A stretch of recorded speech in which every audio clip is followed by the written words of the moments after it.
부활절 은혜 가운데 잘 지내셨습니까? 우리 부활하신 예수님께서 승천하시기 직전에 제자들에게 말씀하셨습니다. 내가 하늘과 땅의 모든 권세를 가졌다. 세상 끝날까지 너희와 항상 함께 있으리라. 그 부활하신 예수님 여러분과 함께 하시는 줄로 믿습니다. 또 이 교회의 장래에도 그 부활하신 예수님 함께 하시기를 간절히 바랍니다. 제가 잠깐 기도하고 하나님 말씀 나누겠습니다. 좋으신 하나님, 은혜를 감사합니다. 인류의 생사 화복을 주장하시는 중에 저희들을 말세지 말에 하나님의 백성으로 세우시고 오늘도 예배하며 또 하나님과 동행하기를 간구하오니 주여 말씀하여 주시옵소서. 불중한 종을 세우셨사오니 종의 모습은 가리워 주시고 오직 하나님의 말씀만이 제한받지 아니하고 드러나게 하시며 그것이 우리의 삶의 행동에 씨앗이 되게 하여 주시옵소서. 감사드리며 예수님의 이름으로 기도드리나이다. 아멘. 제가 지난 주일 아마 화요일 날 정도 되었던 것 같습니다.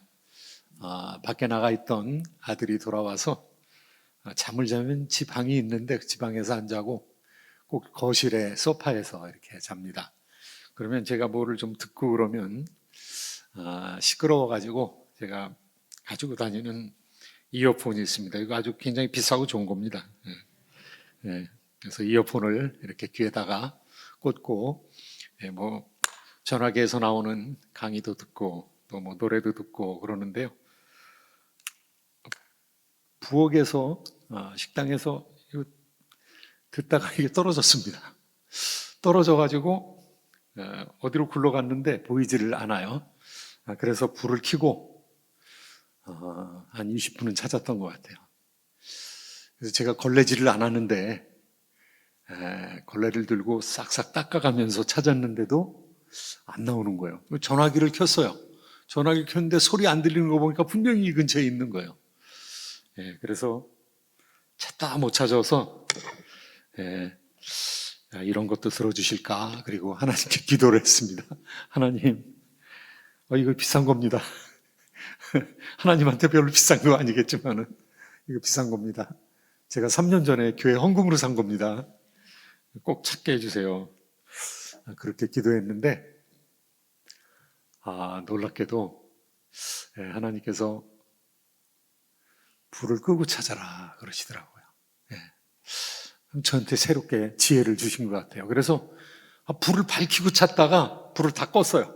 다 끄고 네 전화기, 이 전화기에 불을 켜고 그걸로 그 불빛으로 찾으면 여기 금속 조각이 붙어 있으니까 반짝거릴지도 모른다.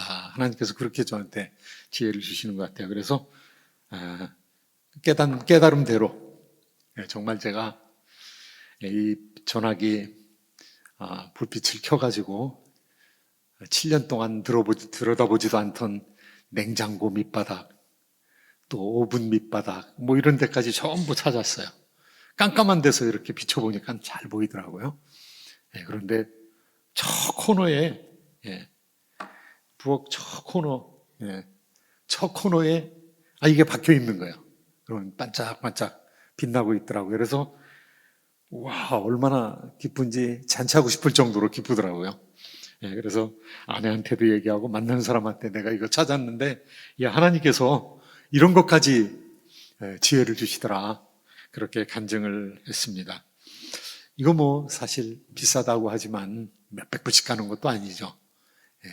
또 다시 찾았기 때문에 다행이지만 못 찾았어도 무슨 큰 문제는 아닐 겁니다. 그런데 어떤 사람이 꿈을 꿨는데 그 꿈이 엄청난 꿈이다. 영적인 꿈이다. 그런데 그거 잊어버렸다. 생각이 안 난다. 그러면 얼마나 허무하겠습니까? 저희들이 꿈을 꾸고 나서 생각 안 나는 꿈 많죠. 대부분 다 잊어버립니다. 그런 꿈을 개꿈이라고 우리가 그렇게 얘기합니다. 그런데 어떤 꿈은 굉장히 중요한 꿈도 있어요. 제가 어렸을 때 꿈꾼 중에서는 아직도 잊어버리지 않는 꿈이 있어요. 어떤 환상은 평생 가는 환상도 있어요. 그런데 그런 꿈을 꾼 거예요. 느부갓네살이라는 왕이 바벨론 왕입니다. 바벨론이라는 나라를 지도에서 보면 얼마나 큰 제국인지 몰라요. 그 당시에 신바벨로니아, 이 최고의 국가였습니다. 제국이었습니다. 느부갓네살 왕이 전쟁하는 사람이었습니다. 전쟁을 통해서 이집트로부터 시작해서 터키 남동쪽에 이르기까지, 그리고 지금의 중근동, 그 당시에는 세계 최고의 중심부라고 할 수 있는 곳입니다. 아라랏 산에서 내려온 사람들이 퍼져가지고 그렇게 중근동을 이루면서 살아가게 되었는데요. 거기서 최고의 왕입니다. 첫 번째 제국의 왕입니다. 그런데 그 왕이 엄청난 권세를 가지고 있겠죠. 그 왕이 군인입니다. 그러니까 이집트 원정까지 했던 사람이고요. 두로, 시돈 여기 쳤던 사람이고요. 어디 가든지 승리했던 그런 대왕입니다. 그런 대왕이 권세가 있죠. 능력이 있죠. 군인 정치가니까 뭐 사람들이 다 복종하겠죠. 그런데 잊어버렸어요. 그런데 꾼 꿈이 생각이 안 나는 겁니다. 그런 왕들은 주변에 많은 지혜자를 거느리게 되어 있습니다. 여기 성경에서는 박사와 술객가, 지도자, 지혜자 그렇게 얘기하고 있지만 요즘 말로 하면은 직업으로 정치하는 대통령이나 국무총리나 이런 사람들이 주변에 어떤 사람을 둡니까? 막스 웨버라는 사회학자는 직업으로서의 정치, Politics as Vocation 이런 책을 통해서 이 근대 사회에서도 정치하는 사람들이 주변에 많은 지혜자를 두었다는 것입니다. 그래서 교수, 유명한 교수들, 지식이 많은 사람들, 그런 사람들을 불러서 내각으로 삼습니다. 장관으로 삼습니다. 그 다음에 변호사들, 법 많이 공부한 사람들, 법에 능통한 사람들, 이런 사람들 불러서 지혜자로 쓰는 것이죠. 그런데 느부갓네살 왕도 지혜를 얻기 위해서 주변에 있는 많은 지혜자를 썼습니다. 그 지혜자 중에 한 사람이 다니엘이었고, 다니엘의 세 친구들, 사드락과 메삭과 아벳느고, 자기의 신의 이름을 따라서 그 사람들이 이름을 바꿔가지고 쓰고 있었습니다. 사람들이 다 모이는데 아마 이 사람들은 어렵기 때문에 다니엘과 다니엘의 세 친구는 아마 안 나갔던 것 같습니다. 그런데 사람들을 불러서 느부갓네살 왕이 물어본 겁니다. 야, 내가 진짜 중요한 꿈을 꿨는데 이 꿈을 잊어버렸다.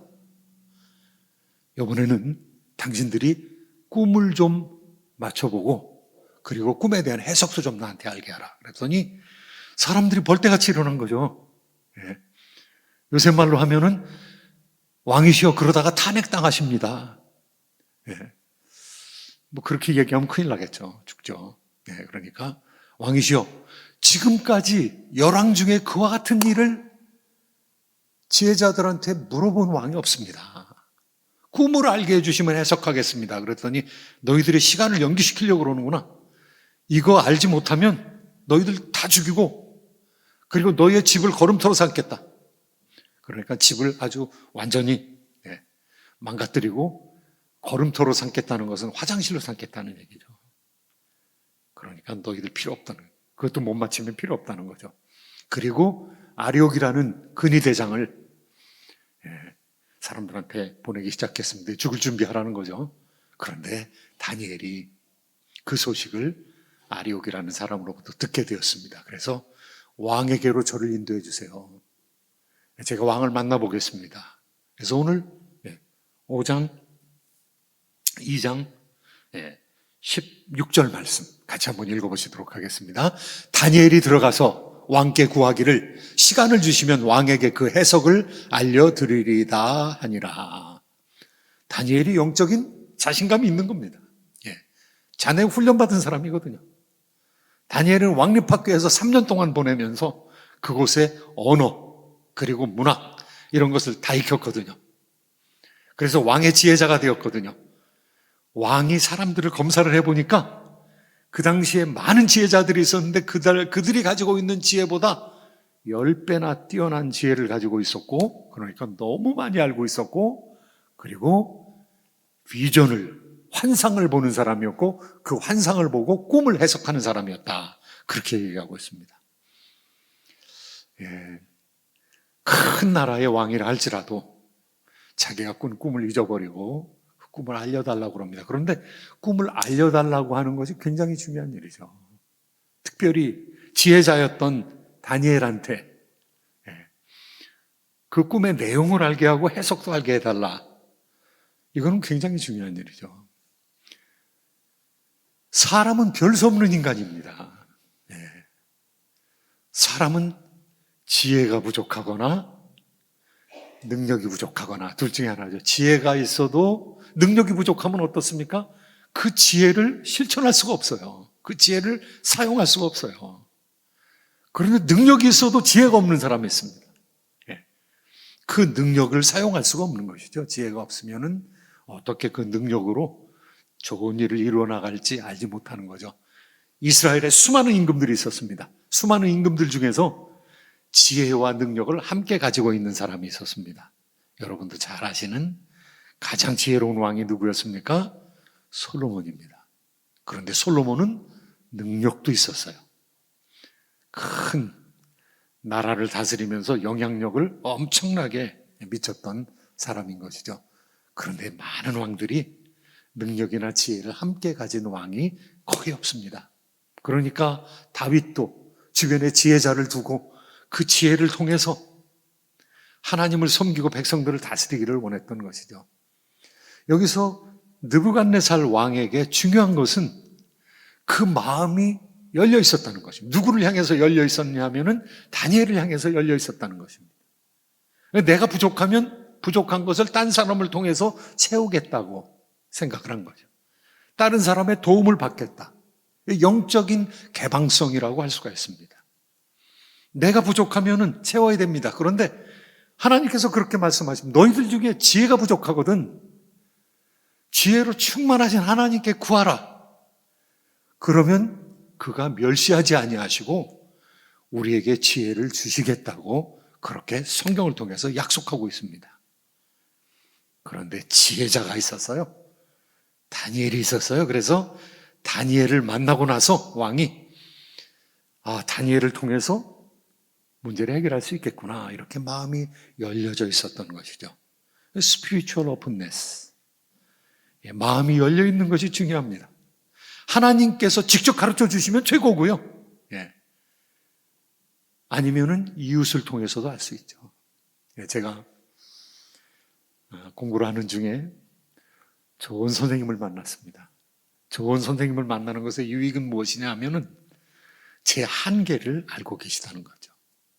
제 한계를 알고 그리고 저한테 맞는 과제를 주는 것이죠. 어떤 논문을 써갔더니 논문 프로포잘을 써갔더니 교수님께서 이거는 둘로 나눠서 쓰는 게 좋겠다. 한 챕터로 쓰지 말고 두 챕터로 쓰는 게 좋겠다. 그냥 아닌 것 같거든요. 제 생각에는. 근데 집에 와서 가만히 생각을 해보니까 교수님이 말씀하신 것이 맞아요. 저의 시행착오를 그만큼 줄여주는 거죠. 좋은 선배를 만나면, 좋은 영적 지도자를 만나면 그를 통해서 제가 실수할 수 있는 것을 많이 줄어들게 만들 수 있는 것이죠. 그러니까 영적으로 오픈되어 있는 것이 중요합니다. 영적으로 오픈되어 있다는 것은 겸손한 것이죠. 내가 못하니까 다른 사람에게 도움을 받아야 된다는 것이죠. 교회에서도 제가 담임 목사지만 안 되는 것들이 얼마나 많은지 몰라요. 제가 선교를 하는데, 북한 선교를 좀 과격하게 했어요. 그런데 북한에 갔다 오신 장로님이 화가 나셨어요. 그래서 목사님 그렇게 선교하시면 안 됩니다. 그런데 그렇다고 해서 금방 정책을 한 사람 얘기 듣고 이렇게 저렇게 막 바꿀 수가 없잖아요. 그거 이사회를 통해서, 선교 이사회를 통해서 결정을 해야 되잖아요. 그런데 벌써 장로님 삐지셨어요. 그럼 어떻게 해야 돼요? 제가 가서 잘못했다고 그래야 되는데, 제가 가서 해결이 안 되고 벌써 화가 나셔서. 그런데, 어떤 분이 생각이 나더라고요. 다른 장로님이 생각이 나더라고요. 그분하고 가장 친한 장로님. 그래서 그 장로님 저 좀 만나야 되겠어요. 그래서 장로님 모셔가지고 얘기를 했어요. 어떤 장로님이 삐지셨는데 제 능력으로 안 됩니다. 장로님이 좀 가셔가지고 좀 해결 좀 하셔야 되겠어요. 저 대신 좀 그렇게 해주세요. 며칠 후에 그 장로님이 오셨어요. 그래가지고 목사님 해결됐습니다. 그러더라고요. 해결됐습니다. 그러니까 사람한테도 천적이 있는 거예요. 그죠? 예. 저는 안 되는데 그분은 그냥 너무 친하니까, 너무 잘해주니까. 그래서 어떻게 해서 식사도 사드리고 선물도 하고 그래서 잘 해결됐습니다. 목사님 해결됐으니까 그냥 목회 열심히 하십시오. 그렇게 해주시더라고요. 네. 제가 그분을 구하지 않았으면 제가 혼자 해결도 못하고 끙끙거리고 얼마나 힘들었겠습니까? 그러니까 내가 안 되는 것은 내가 낮아지고 저보다 더 좋으신 분, 그분들을 구하는 게 개방성이죠. 예. 그런데 하나님께서는 나한테 구하라고 그렇게 말씀하시잖아요. 하나님께서 강자시니까. 하나님 어떤 하나님이십니까? 하나님 왕이신데 하나님은 지혜도 충만하시고 능력도 많으세요. 그러니까 우리한테 구하라고, 나한테 구하라고. 그래서 다윗은 자기가 왕이면서도 나의 힘이신 여호와여 내가 주를 사랑하나이다. 시편 18편 1절 말씀입니다. 이사야는 지혜자잖아요. 이사야는 지혜로 충만한 왕궁 출신의, 왕족 출신의 선지자인데 뭐라고 얘기합니까? 나는 여호와 보시기에 존귀한 자라 나의 하나님이 나의 힘이 되셨나이다. 네. 참으로 하나님께로부터 도움을 받는 사람들이 있는 거예요. 그러려면 느부갓네살 왕도 개방성을 가지고 있었어요. 다니엘이니까 하겠구나. 다니엘이면 믿을만 하지. 예, 그리고 다니엘로부터 꿈의 내용을 알게 되었습니다. 사랑하는 성도 여러분, 영적인 개방성을 가지시고 겸비한 마음으로 여러분의 마음을 열어서 하나님과 또 사랑하는 이웃들 가운데서 하나님께 주시는 지혜로 말미암아 문제를 해결하시게 되기를 예수님의 이름으로 축복합니다. 본문의 두 번째 내용은요, 네, 영적인 교제예요. 영적인 교제. 지금 다니엘이 문제를 가지고 집으로 돌아갑니다. 집으로 돌아가니까 집에서 친구들이 기다리고 있는 거예요. 이거 문제가 생겼거든요. 잘못하면 다 죽거든요. 그러니까 친구들이 모여 있는 거예요. 그리고 다니엘아, 어떤 문제가 생겼냐? 우리 같이 상의해야 되겠다. 오늘 말씀 17절 말씀, 18절 말씀 같이 한번 읽으시도록 하겠습니다. 이에 다니엘이 자기 집으로 돌아가서 그 친구 하나니아와 미사엘과 아사랴에게 그 일을 알리고 하늘에 계신 하나님이 이 은밀한 일에 대하여 불쌍히 여기사 다니엘과 친구들이 바벨론의 다른 지혜자들과 함께 죽임을 당하지 않게 하시기를 그들로 하여금 구하게 하니라. 예. 혼자 안 되면은 같이 하는 거예요. 예. 교제가 중요해요. 우리가 개방되어 있으면은 겸비함으로 다른 사람을 청할 수 있는데 하나님을 청할 수 있어요. 그리고 이웃 사람들을 청할 수 있어요. 친구들을 청할 수 있어요. 그래서 두 번째로 중요한 것은 영적인 개방성, 첫 번째. 두 번째는 영적인 교제, fellowship. 예. spiritual koinonia, spiritual fellowship. 이 영적인 교제가 굉장히 중요한 거죠. 코이노니아는 그리스 말로 교제라는 뜻입니다. 사랑의 교제. 예. 그런데 그 교제는 하나님의 수직적인 측면이 있고요. 수평적인 이웃과의 교제가 있습니다. 예수님께서는 내 말이 너희 안에 거하고 너희가 내 안에 거하면 무엇이든지 원하는 대로 구하라. 그리하면 이루리라. 이렇게 말씀하셨습니다. 그러니까 예수님과 우리가 개방성을 가지고 예수님과 코이노니아, 펠로우십을 가지게 되면은요, 예수님께서 도움을 주시겠다는 거예요. 그리고 친구들이 있어요. 하나님께서 직접 우리한테 은혜를 베풀어 주시는 경우도 있지만은 그걸 하나님의 직접적인 은혜라고 하지만은 하나님께서 사람을 통해서 간접적으로 주변의 이웃을 통해서 간접적으로 우리에게 은혜를 베풀어 주시는 거죠. 친구들입니다. 새 친구들이 대기하고 있었습니다. 같이 기도했어요. 합심 기도한 거죠. 예. 그런데 합심 기도하는 것이 이게 바로 교회의 특징입니다. 교회의 특징. 교회가 가지고 있는 특징이에요.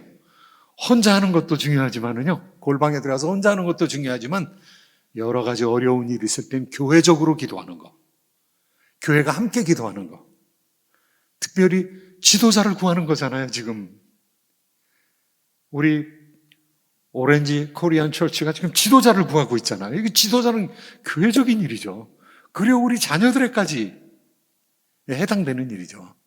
그 일을 우리 함께 기도해야 되는 거죠. 함께. 지도자를 구하는 것은요, 교회에서 지도자를 구하는 거는 결혼하고 비슷해요. 결혼. 제가 목회자로서 충현선교교회 담임 목사로 21년 동안 사역을 했습니다. 그래서 제가 2대 정년을 마치고 이제 원로 목사로 물러나게 되었고, 지금 3대 목사님이 들어서셨어요. 그런데 1대 목사님이 17년 반, 제가 21년, 그 다음에 3대 목사님이 지금 1년 반 정도 되셨어요. 3대 목사님한테 제가 얘기하는 거예요. 목사님도 3대 원로 목사 되세요. 끝까지 잘 사역하세요. 그리고 저도 기도하고 있죠. 이 교회가 목회자를 모시는 거는요, 결혼식 하는 거 똑같아요. 결혼식 한 지 3일 만에 속았다. 그러면 어떡하죠? 그럼 어떡하죠? 이혼해요? 네. 그럼 한 3년 만에 이혼하면은 결혼 생활 수십 년 하면 한 10번 이혼하겠네요? 이혼할 수 없잖아요. 네. 저희 아내하고 한 30여 년 살았습니다. 한 86년에 결혼했으니까 38년 살았네요. 네. 근데 뭐 저도 부족하고 그분도 부족하고. 이야, 어떻게 저럴 수가 있나. 네. 이런 것도 있고. 저는 이렇게 가래떡, 흰떡을 먹을 때 꼭 간장을 찍어 먹는데 이 사람은 조청을 찍어 먹는다는 거예요. 당신 그렇게 부자였어? 근데 우리 집에서는 늘 간장 찍어 먹었거든요. 간장에다 이렇게. 또 이렇게 치약을 짜면은 요새는 그냥 치약을 같이 쓰질 않습니다. 그냥 따로따로 그냥 알아서. 저는 약간 좀 이상한 기질이 있어가지고 치약 뚜껑을 덮거든요. 치약 쓰고 난 다음에. 그런데 아내는 그걸 안 덮더라고요. 그래서 진짜 신기하고 놀랍다. 어떻게 치약을 쓰고 나서 그걸 안 덮냐. 근데 그러면 어떻게 해요? 그거 가지고 싸울 수도 없고. 그냥 맞춰가면서 살아야 되잖아요. 그리고 처음에는 사랑으로 만났지만 나중에는 친구가 되잖아요. 오랫동안 있으면 이제 아주 팀워크를 할 수 있잖아요. 그냥 눈치만 봐도 잘 알잖아요. 그러니까 지금 화내면 큰일 나겠구나. 그래서 살짝 피해가고 지금 위로해야 될 때구나. 뭐 그러면서 살아가는 거 아니겠습니까? 목회자도 마찬가지예요. 목회자도 만들어지는 거죠. 그냥 완벽한 결정적인 완성에 이른 사람이 오는 게 아니에요. 그러니까 여기 와서 시행착오도 겪고 성도들의 사랑받으면서 자라나는 거죠. 그래서 점점 더 완숙한 목회자로. 우리 성도들도 마찬가지잖아요. 부부도 마찬가지잖아요. 사람이 신앙의 정도로 얘기한다면은 처음 태어난 중생한, 갓중생한 신자에서 예수 그리스도의 완벽한, 퍼펙트 이미지, 예수 그리스도의 완벽한 형상까지 우리가 계속 자라나가야 되는데 다 그 중에 있는 거예요. 그 가운데 있는 거예요. 도토리 키재기예요. 다 비슷비슷해요. 그런데 서로 사랑과 선행을 격려하며 모이기를 패하는 사람들의 어떤 습관과 같이 하지 말고 그날이 가까움을 볼수록 예수님의 재림이 가까움을 볼수록 더욱 모이게 힘쓰면서 사랑해야 된다는 거죠. 그러지 않으면 남아있을 사람이 없다는 거죠. 견딜 수 있는 사람이 없다는 것이죠. 근데 하나님께서 우리한테 완벽을 주장하시거든요. 내가 완전하니 너희도 완전하라. 완벽을 주장하시거든요. 그런데 하나님은 기가 막힌 눈높이 하시는 분이세요. 하나님께서 그 완벽함을 가지고 저한테 나와가지고 야, 민 목사, 너 이거 틀리고 저거 틀리고 나만 할 사람이 없습니다. 그런데 하나님께서 착하신 하나님이세요. 하나님 선하다 그러는데 God is so good. 좋으신 하나님, 선하신 하나님이라고 그러는데요. 그거 착하신 하나님이에요. 하나님 착하신 하나님. 그래서 오래 참으세요. 용납하세요. 그 용서하세요. 또 용서하세요. 그 하나님과 우리가 교제를 나누고 있는 거예요. 그러니까 우리가 나만 아는 거예요, 그냥. 네. 조금 못해도 하나님께서 못 본 척 하시고, 다 아시면서도 또 용납하시고, 앞으로 오라고. 괜찮다고. 또 한번 해보라고. 또 걸어보라고. 또 뛰어보라고. 장애물을 또 넘어가 보라고. 하나님께서 격려하시는 거죠. 네. 하나님과의 교제, 그 다음에 이웃과의 교제, 코이노니아. 이 코이노니아를 통해서 우리가 점점 나아지는 거죠. 이 코이노니아로 넘치는 오렌지 한인교회가 되기를 예수님의 이름으로 축복합니다. 이 코이노니아를 통해서 문제가 해결됐어요. 별 수 없는 인간인 느부갓네살이라도 별 수 있는 사람을 만났어요. 별 수 있는 사람들, 하나님의 은혜를 아는 사람들을 만나서 그들과 교제를 나눔으로 문제가 해결됐습니다. 예. 그 다음에 성도들이 어디까지 자라나야 되느냐? 오늘 본문의 말씀은요, 10절 말씀밖에 안 되는데 10절 말씀 중에서 6절은 에세이로 쓰여졌어요. 산문으로 쓰여졌어요. 그 다음에 4절은 포임으로 쓰여졌어요. 시로 쓰여졌어요. 산문과 운문으로 쓰여졌어요. 4절 말씀은 시예요. 지금 우리 성경 읽으면은 이게 시 같질 않은 그런 느낌이 드는데 19절 마지막에 보면은 다니엘이 하늘에 계신 하나님께 찬송하니라 그랬어요. 찬송이죠. 노래죠. 노래니까 시로 쓰여진 거예요. 4절이 다 시예요. 근데 그 시 내용을 보면 너무너무 좋은 거예요. 너무너무. 하나님께서 어떠한 분이시냐? 하나님께서 지혜와 능력을 주시는 하나님이라고 노래하고 있어요. 하나님의 이름을 찬송할 것은 지혜와 능력이 그에게 있음이로다. 지혜와 능력을 채워주신다는 거예요, 우리한테. 이것을 체험한 거예요. 다니엘이 체험한 거예요. 아니, 그전에도 체험했어요. 그리고 어떤 내용으로 하나님을 노래하고 있느냐 하면은 하나님은 때와 기한을 변화시킨다. 계절을 바꾸시는 자연적인 질서를 바꾸시는 하나님. 그런데 역사 속에 들어와서도 때와 기한을 바꿔요. 역사 속에서 바꾸는 것은 무엇입니까? 세상 역사를 변혁시키는 거예요. 제국의 운명을 바꾸는 것입니다. 다니엘에게 보여주셨던 그 신상의 의미는 무엇입니까? 큰 신상을 보았거든요. 그런데 큰 신상 금머리고요. 가슴은 은으로 되어 있고요. 그 다음에 청동으로 되어 있고요. 아래는. 그 다음에 종아리는 철로 되어 있고 그 다음에 발은 철과 흙이 섞인 것으로 되어 있었습니다. 그런데 이것을 해석을 보이는 거예요. 왕이 이러한 것을 보았습니다. 그러면서 해석을 보이는 거예요. 이것은 앞으로 변화될 세계 질서를 얘기합니다. 세계 질서 속에 있을 제국들의 역사를 얘기하고 있습니다. 금머리는 바로 바벨론을 다스리고 있는 당신 느부갓네살입니다. 그리고 당신의 나라가 바뀐 후에 메디아 페르시아라는 나라가 올 것입니다. 그 나라는 은혜 나라입니다. 그 다음에 황동의 나라가 올 것입니다. 그 나라는 그리스라는 나라입니다. 그 다음에 로마라는 나라가 세워지게 될 것입니다. 그리고 마지막에 적그리스도 국가가 세워지게 될 것입니다. 그리고 그 모든 나라들이 없어지고 온 세상에 그 신상이 없어지고 돌로 가득한 것과 같이 그리스도의 나라가 설 것입니다. 그러니까 수천 년의 역사를 아주 동상 하나로 깨끗하게 정리를 했어요. 그 깨끗하게 된 정리를 다니엘이 이야기하고 있는 것입니다. 다니엘은 어떻게 왕 앞에 나가서 시간을 좀 주시면 제가 그 내용을 알게 해드리겠고 해석도 보이겠나이다. 어떻게 그렇게 얘기할 수 있을까? 그거 spiritual confidence. 벌써 하나님을 만났거든요. 그 전에 하나님을 체험을 했거든요. 그러니까 하나님, 체험한 하나님, 내가 뜻을 정하고 하나님 앞에 거룩한 모습으로 나갔을 때 나로 하여금 지혜가 박사와 술객보다 10배를 주셨고, 그리고 비전을 바라보며 꿈을 해석할 수 있게끔 은혜를 주셨던 하나님, 그 하나님에 대한 자신감이 있었던 것이죠. 이스라엘의 시절에 나아만 장군이라는 아람의 장군이 있었습니다. 그런데 아람의 장군이 문둥병에 걸려가지고 자기한테 포로로 잡혀온 조그만 여자아이 이야기를 듣고 내 병 고쳐달라고 이스라엘 왕궁으로 갔습니다. 사마리아 갔습니다.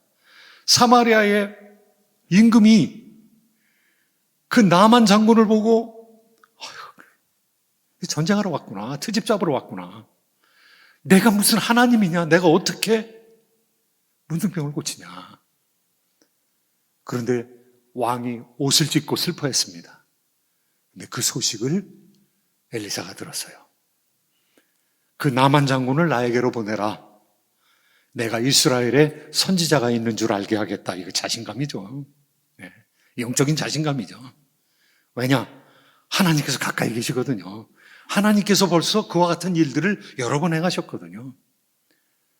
제사를 지내가지고 엘리야는 불이 떨어질 거라고 믿었어요.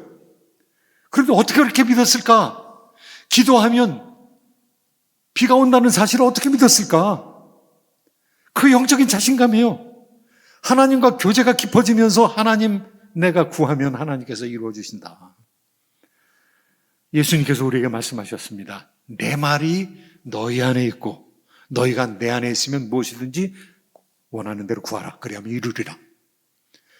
깊은 하나님과의 교제 속으로 들어가니까 영적인 자신감이 생긴 거예요. 네. 영적인 자신감이 생기니까 예언하는 거예요, 예언. 예. 이거 될 겁니다. 예. 사랑하는 성도 여러분, 예. 이 신앙은 잘하는 것입니다. 우리는 어떤 사람들이, 어떤 타종교 사람들이 얘기하기를 인생 고해다. 이거 고해 맞습니다. 정말 고통스러운 세상 가운데 우리가 나와 있는 거죠. 인생 고해이기 때문에, 인생이 고난의 바다이기 때문에 우리는 그럼 감옥에서 살고 있느냐? 어떤 사람들은 인간은 감옥 행성에 살고 있다 이렇게 얘기하는 사람들이 있습니다. 정말 감옥에 살고 있습니까? 그런데 기독교는요, 우리에게 그냥 고해가 아니라는 겁니다. 거기서 하나님께서는 우리를 하나님의 자녀로 교육시킨다는 거죠. 그래서 여러분의 삶은 교육 행성에서 살고 있는 삶입니다. 우리가 하나님의 형상을 회복시켜서 하나님 앞에 서게 될 것입니다. 다른 것 다, 부수적인 거는 다 놓고 여러분의 영혼만 하나님 앞에 서는데요, 그때 가져가는 건 신앙인격입니다. 여러분이 하나님의 형상을 회복한 거, 그러니까 이 spiritual confidence, 하나님 앞에서 하나님과의 참으로 즐거운 교제 속에서 살아갔던 사람들은 영적인 이 강건함과 자신감인 영적인 자긍심이 있는 거죠. 예. 그 담대함이 있는 것이죠. 예, 하나님은 해결할 수 있습니다. 예. 예언할 수 있는 것이죠. 사랑하는 성도 여러분, 예. 하나님께서 이 교회를 세우셨을 때 이 교회가 어떻게 되기를 원하실까? 이 교회는 하나님의 백성들의 공동체거든요. 예. 예. Community of the Saints. 성도들의 공동체거든요. 성도들의 공동체에서는 어떤 일이 생겨야 될까? 예, 하나님께서 우리를 통해서, 우리의 만남을 통해서 우리를 성숙시키기를 원하시는 것이죠. 우리를 좀 더 신앙의 고수로 만들기를 원하시는 것이죠. 우리를 공동체로 더 아주 형통하고 평화로우며 예수 그리스도의 형상을 잘 드러내는 공동체가 되기를 원하는 것이죠. 그러려면은 영적인 spiritual openness, spiritual koinonia, spiritual confidence를 가지는 데까지 계속해서 우리가 성장하기를 원하는 것이죠. 제가 말씀을 준비하면서 오렌지 Korean Church, 그래서 일부러 영어 단어를 3개를 썼습니다. openness, koinonia, 그 다음에 church 대신 confidence. 사랑하는 성도 여러분, 그냥 여기서 여러분과 제가 만나는 건 그냥 우연이 아닙니다. 여러분이 이 교회에 온 것도 우연이 아닙니다. 예, 하나님께서 뭔가 교회를 통해서 은혜를 주시고 또 여러분의 영적인 삶을 바꾸기를 원하셔서 이리로 부르신 것이죠. 내가 선택해서 나온 것 같지만 내가 선택한 것이 아닙니다. 하나님의 인도하심이 있습니다. 공기는 보이지 않지만 여기 산소와 질소와 이산화탄소가 꽉 차 있죠. 비어있는 진공이 아니죠. 하나님의 은혜가 여기 꽉 차 있습니다. 여러분의 삶에도 하나님의 은혜가 꽉 차 있습니다. 그 사신 하나님, 여러분과 동행하면서 참으로 여러분을 아름다운 곳으로 이끄시면서 품어주시기를 예수 그리스도의 이름으로 축원드립니다. 기도하겠습니다.